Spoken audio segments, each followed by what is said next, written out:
Tetapi masalah yang betul-betul sangat menentukan segala aspek kehidupan bangsa kita adalah kenyataan bahwa demokrasi kita hari ini adalah demokrasi kriminal atau criminal democracy. Tapi setelah itu kembali lagi pelan-pelan, semakin otoriter dan money politik semakin meluas, semakin dahsyat dan merasuki seluruh kehidupan sosial politik kita.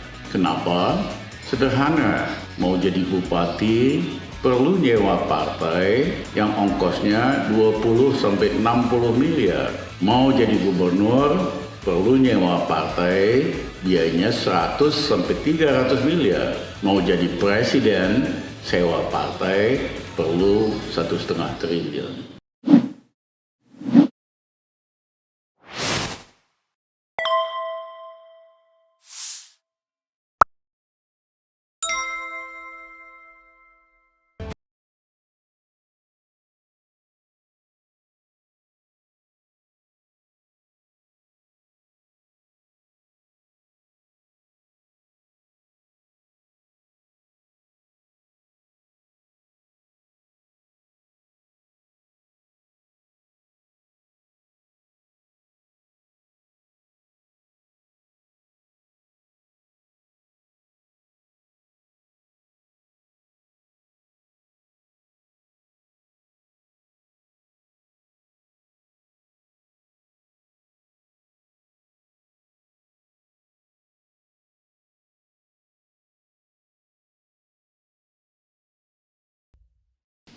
Banyak yang bertanya, apa sih sebetulnya masalah bangsa kita? Terlalu ruwet, terlalu pabaliet. Tentu ada masalah-masalah ekonomi, sosial, dan sebagainya.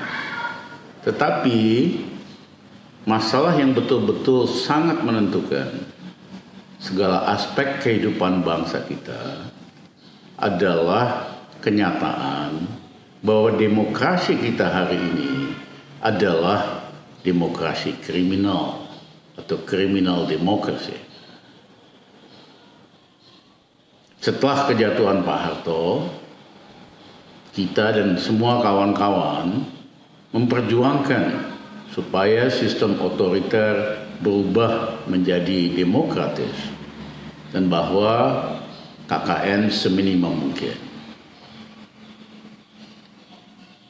Kita menang, tetapi hanya sementara saja selama pemerintahan Gus Dur dan Habibie.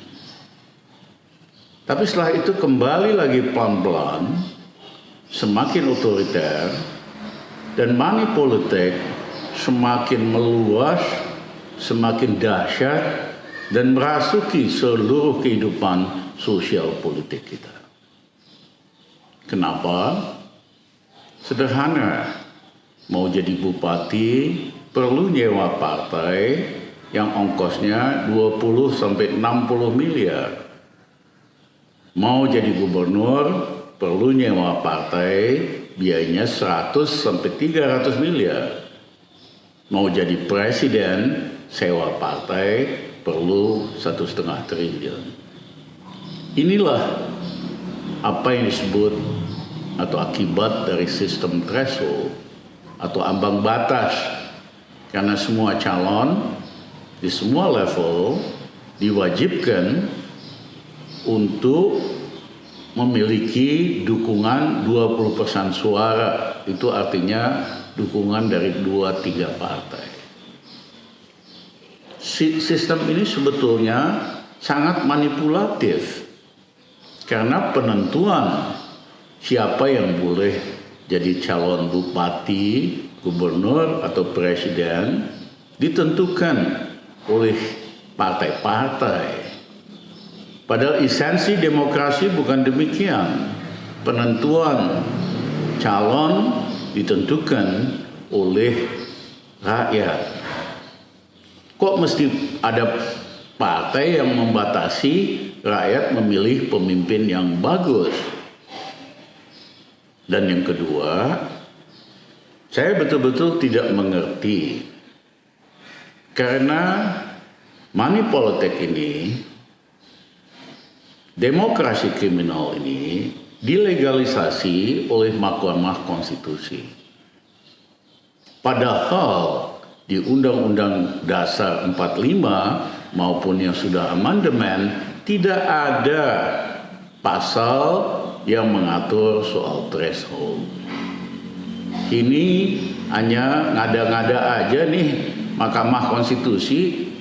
Dengan itu Mahkamah Konstitusi menjamin bahwa politik Indonesia itu dikuasai hanya oleh oligarki yang punya uang, dan yang kedua akhirnya sifatnya kriminal.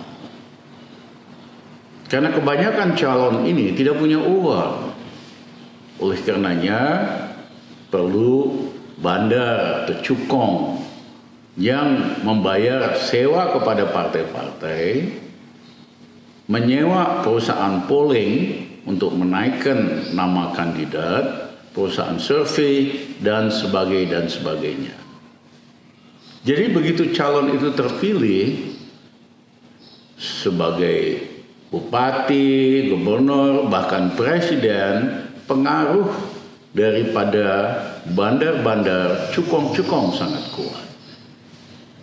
Misalnya selama beberapa tahun terakhir kan kita selalu mendengar demi investor, demi kepentingan bisnis asing maupun yang besar-besar. Jarang sekali pemimpin mengatakan demi rakyat, untuk rakyat, oleh rakyat.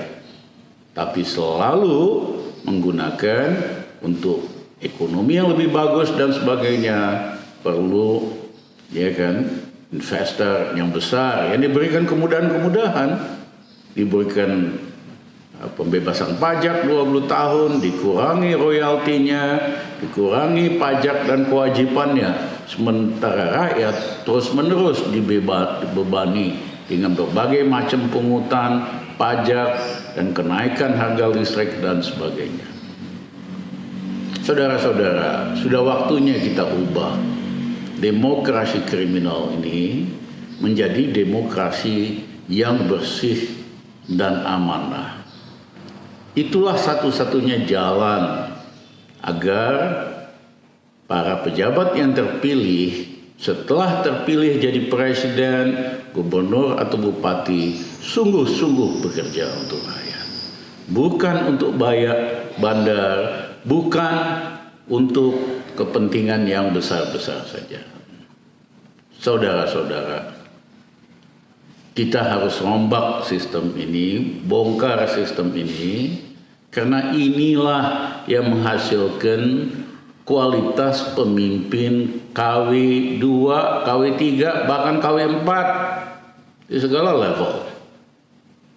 Tidak mungkin pemimpin dengan kualitas yang bagus, karakter yang kuat, yang memiliki integritas atau track record bisa ikut berkompetisi dalam sistem demokrasi kriminal ini.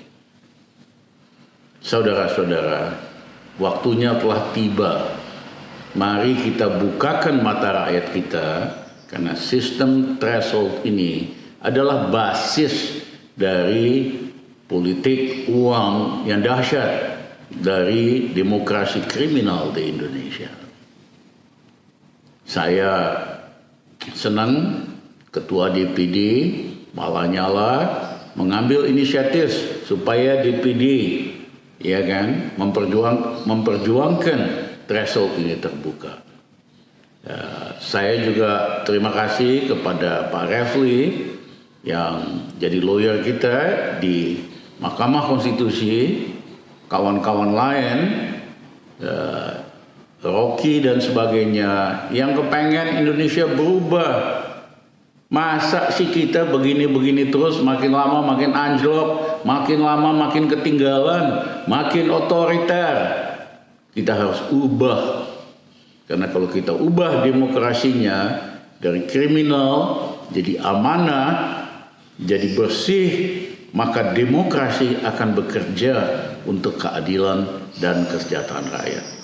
Terima kasih pada Kawan-kawan, mari kita satukan tekad dan pikiran untuk menghapuskan threshold yang bersifat kriminal ini.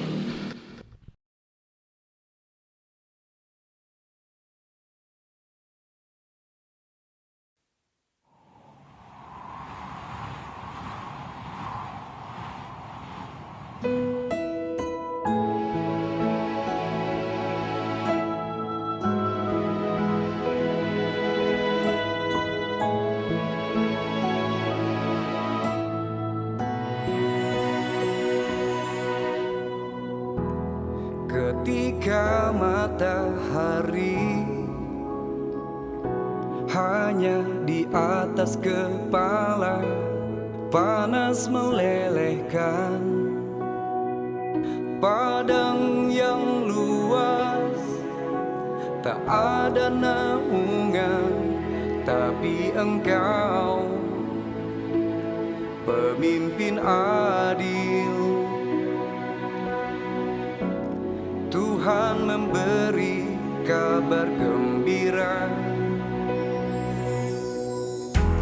Setiap manusia adalah khalifah di muka bumi ini, tapi Engkau khalifah dari khalifah. Kau dinaungi, Kau diselamatkan. Oh, dari hari pembalasan